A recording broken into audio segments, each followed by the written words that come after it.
Skyrim has hundreds of different quests to complete, but in my mind, there is one single quest that stands above all of them. And it's not a main quest or part of a guild or even a piece of DLC. It's a random one-off side quest tucked away in the most ignored part of Skyrim. Nestled against the mountains between Dawnstar and Winterhold, overlooking the Sea of Ghost, sits Frostflow Lighthouse.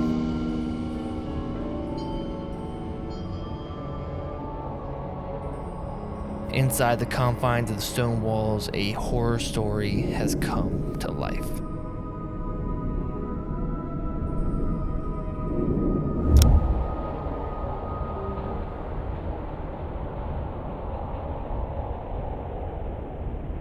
Now, most people who have played the Elder Scrolls for a long time, like myself, would probably tell you Skyrim's factions and quests are honestly one of the game's weakest points in comparison to former titles. Oblivion lacked refinement due to technological restrictions at the time, but I think made up for it with extremely compelling quests and factions. Skyrim is a much more refined product, especially with all of its updates and re-releases, but it puts a lot of heavy lifting on the world and updated mechanics that a lot of quests in it I just don't think are that interesting. I think the Civil War questline is a perfect example of this, where it was ripe to be extremely interesting with political intrigue, but 90% of it is just killing low-level soldiers. This is one of the few quests in Skyrim that I still think about even after 13 years and 2,000 plus hours later in this game. The northern reaches of Skyrim is a cold and bitter land.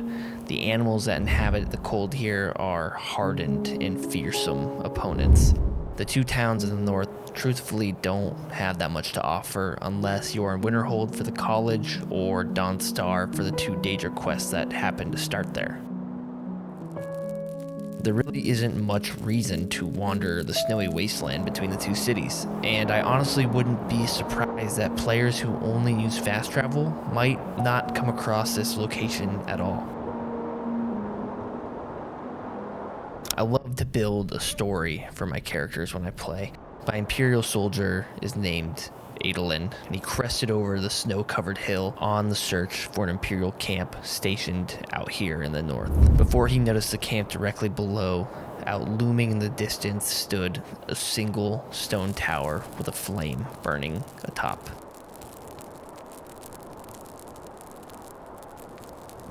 At the base of the lighthouse lays a dead horse. No blood splattered around the body, just laying in the cold snow. Its cause of death is, at the moment, unknown.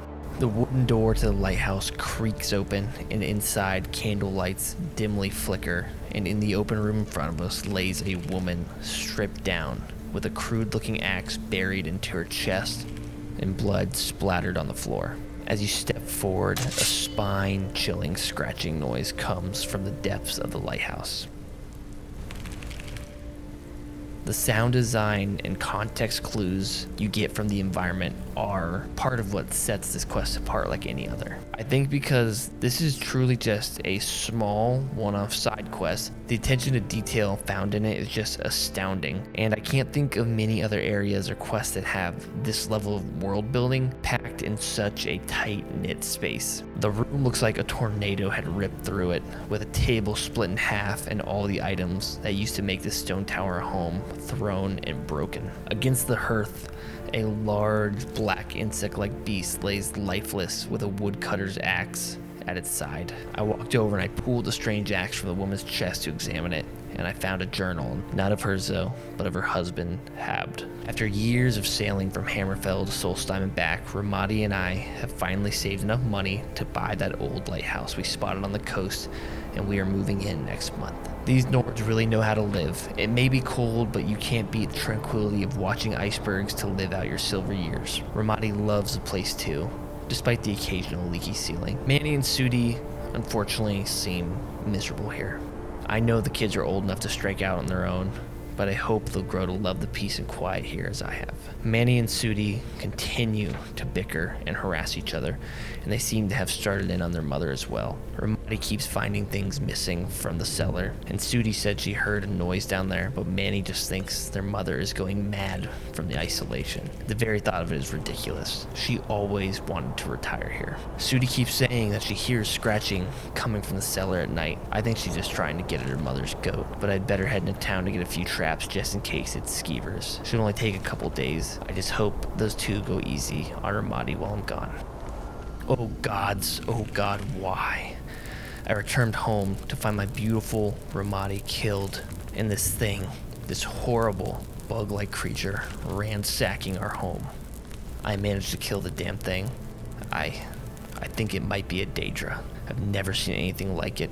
Oh God's poor Ramadi. It must have come out of the cellar. I'm going down there and locking the door behind me to make sure they don't escape. I don't know if I'll make it out, but I have to save my family. This area has so much great level design. In the journal it mentions a leaky roof, and upon finishing reading, I looked down to see Ramadi laying in a small puddle, and up above, water drips from the stone ceiling. Snow melts and leaks through the stone, heated by the fire of the lighthouse that guides the sailors along the Sea of Ghosts. The same flame that guided Habd and Ramadi for years, and the flame that brought them here to Frostflow Lighthouse. Habd, being logical, thought the culprit likely skeevers, so he headed off to the nearby town, likely to Winterhold to go and get traps, and while he left for a few days to make sure his family is taken care of, he returns to a father's worst nightmare. His home ransacked and family torn apart without him there to defend them or help.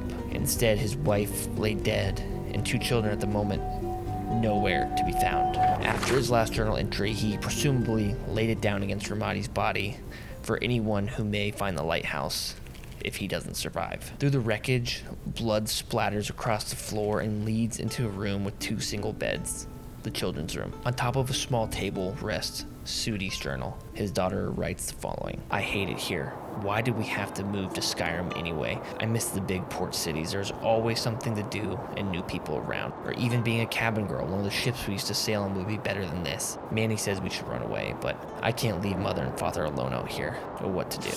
We've been here for 2 months now, and there's nothing to do. From the top of the lighthouse, we can see all the way to the College of Winterhold, but father says that magic is for Daedra worshippers. The only interesting thing to have happened lately is that mother snapped at us at dinner and accused us of stealing things out of the cellar. I did hear scratching down there the other night, but I thought it was just father cleaning fish. I caught Manny in the cellar a couple days ago going through some barrels and crates, and at first I thought it was him all along making those scratches to play a trick on me, but I heard them again last night, and Manny was in bed. Father finally said he would go get some traps and poison from town in case it's skeevers. I'm really scared.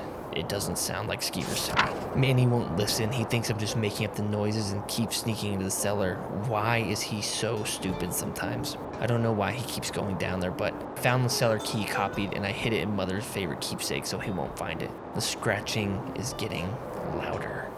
The kids' room isn't torn apart the same way the living room is, but blood is splattered on the floor and the children nowhere to be found. Hidden underneath one of the beds is a backpack, and inside the contents are a bit different from the standard loot inside of a Skyrim knapsack. The stuff inside suggests that Manny is preparing to leave this desolate lighthouse and strike out on his own. There's a note tucked inside that reads, Sudi, I know you've been making up stuff about the noises in the basement to try to get me to stay, but I'm only waiting till father gets home, so you and mother are safe. You could always come and meet up with me before I head back to Hammerfell. Take care of yourself, little sister. Manny. He plans to leave soon, but his backpack is still here, and Sudi missing as well. Everything in the kids' room is set up perfect. Each shelf is anything but generic. Sudi's side has the fixings of a young girl, from purple mountain flowers, shoes, jewelry, and even books about adventures and vampires. Meanwhile, Manny's side, not a book in sight, a beer on the floor, and a shelf has a troll skull, a war axe, and a set of clothes and boots. the signs of a young man yearning for adventure. The parents' room is also seemingly undisturbed as well. On the nightstand against the bed sits Ramadi's journal. We finally did it. We bought the lighthouse. I thought Hobbs was just making idle promises all these years. What husband doesn't want to promise their wife the 2 moons from the sky? But I didn't think we'd actually manage to get it. Now, if I could only find where we put everything. I can't find my favorite cooking pot, and it is slightly infuriating.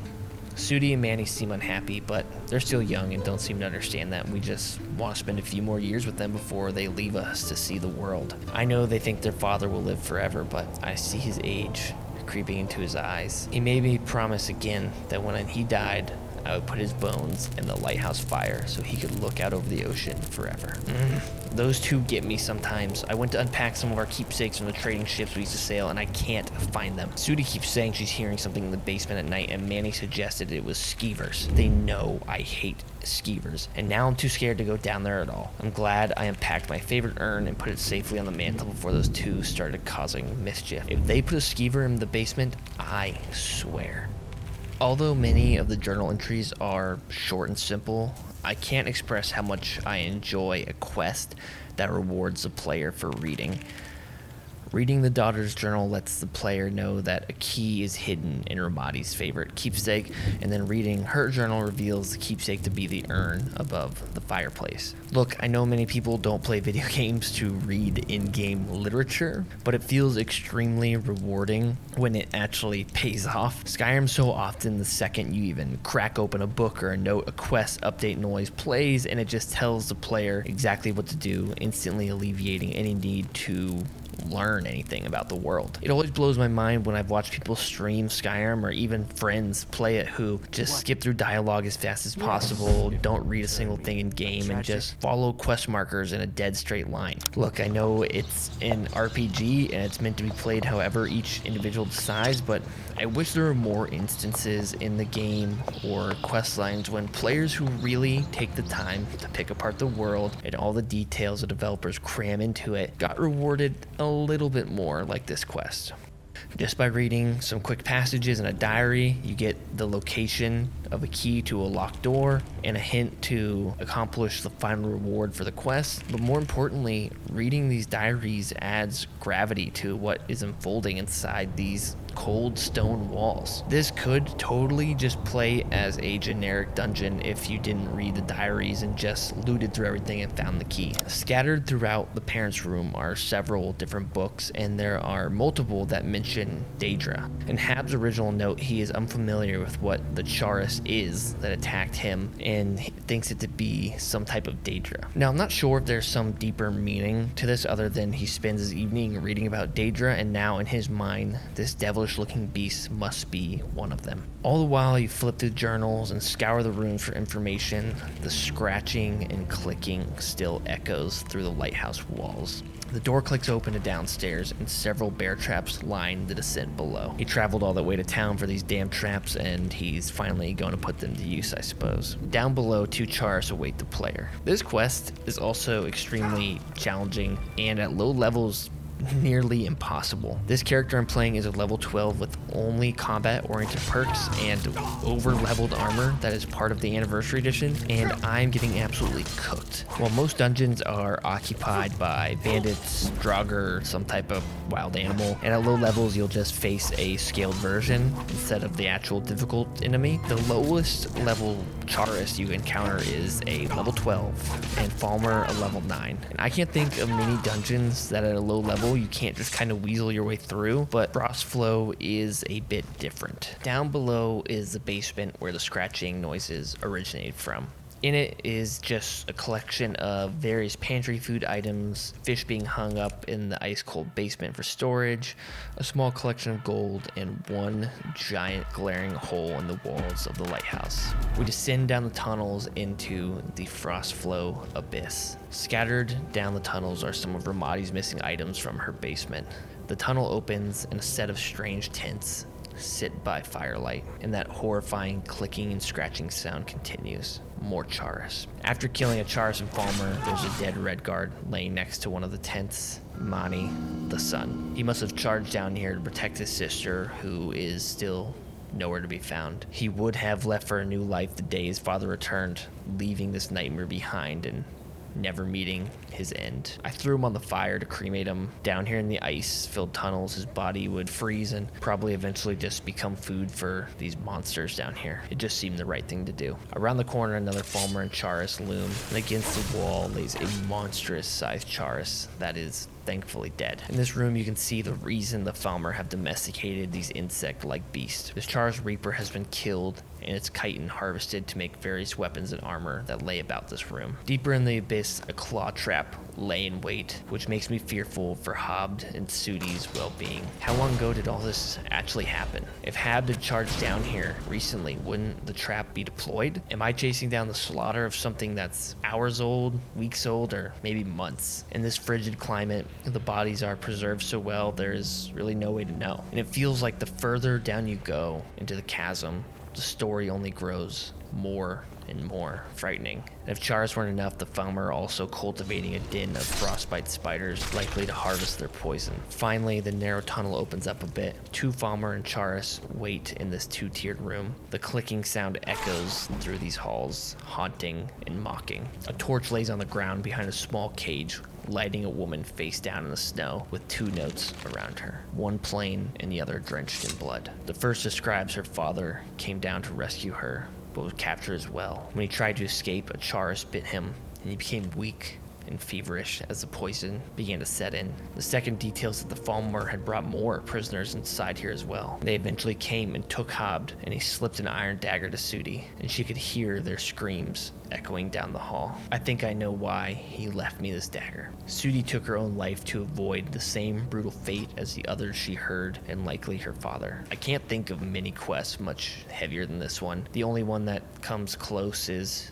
Toying with the Dead, where the necromancer Rondil is resurrecting women and committing necrophilia. And that quest is obviously dark and twisted, but this is just gut-wrenching, following the trails of a family who loved each other, trying to save themselves from the monsters within their own home. Further down, the light streams in and the cave drops into a chasm, and at the bottom, a nest, hundreds of eggs, and multiple Charis guarding them. The breeding Charis provide for the Falmer, and their eggs illuminate the cave, which is funny considering the Falmer are blind.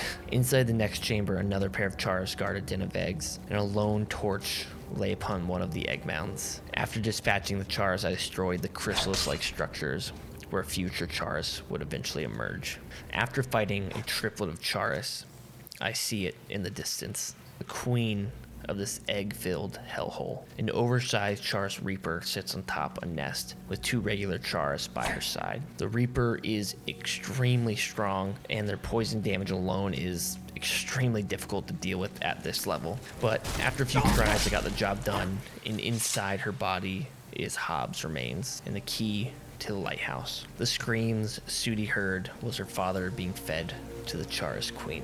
Down in the abyss, a family was destroyed by monsters within their own home. Not metaphorical monsters or demons that destroy families, but real monsters that lurk in the darkness of this world. We ascend up the cave through a series of switchbacks and leap down a small chute that leads to the first room, where Manny the sun rests on the fire. I have one last thing to do. In Ramadi's journal, she wrote that Habd wanted his remains to be laid in the fire lit atop of the lighthouse. Well, after slaying the Queen Reaper and taking his remains, it's time to put him in his final resting place. On the way up to the flame, there sits a lone bucket trying to catch the water leaking from the roof. One last reminder that this wasn't just a utilitarian lighthouse, but a place a family was trying their best to make home. Once Habd's remains are laid to rest, the player receives Sailor's Repose, which increases the effectiveness of healing spells by 10%.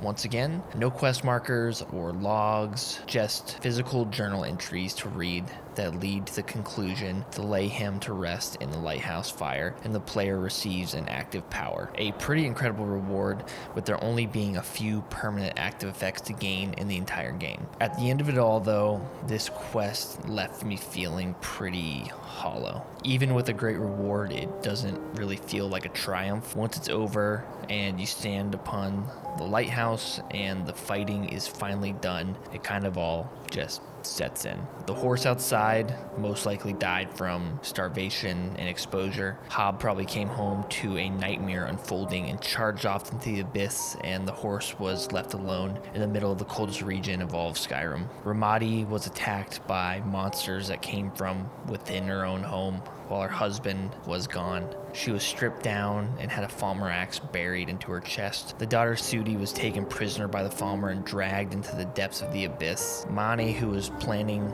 on leaving this forsaken lighthouse the moment his father returned, chased after his sister, and he was cut down only 100 feet or so into the cave, not able to be the hero or able to start the new life he was dreaming of. Hob returned home to a father's worst nightmare, his family attacked by what he believed to be a Daedra, his wife dead on the floor, and children nowhere to be found. He charged heroically alone into the caverns, probably to only see his son laid in the snow and he himself to be no match and taken captive as well. Reunited briefly with his daughter, he slipped her a dagger, maybe a last-ditch chance at hope, as he was dragged into the depths of the cave with the other captives. But all Sudi could hear was screaming as the captives were eaten alive. Consumed by fear, instead of using the dagger in a likely futile attempt to fight, she took her own life instead. Even though Sudi's note mentions other prisoners, the only 3 bodies in Frostflow are Ramadi, Mani, and Sudi, all of which were killed and bodies left behind, which leads me to believe that the Charis in here only are interested in eating live prey. How many captives have been swallowed into Frostflow Abyss to never be heard from again? And even though the Falmer and Charis have been exterminated, all that is left here is broken dreams of a sweet and helpless family. And that is a quest that after nearly 14 years, I still think about it when I think of Skyrim.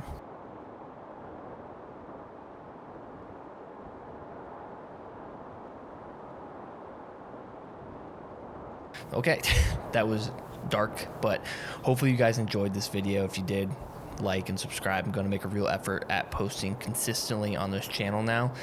And as I'm literally finishing writing the script, the Oblivion remaster just released, which I could not be more stoked for, so I'm going to go play some Oblivion.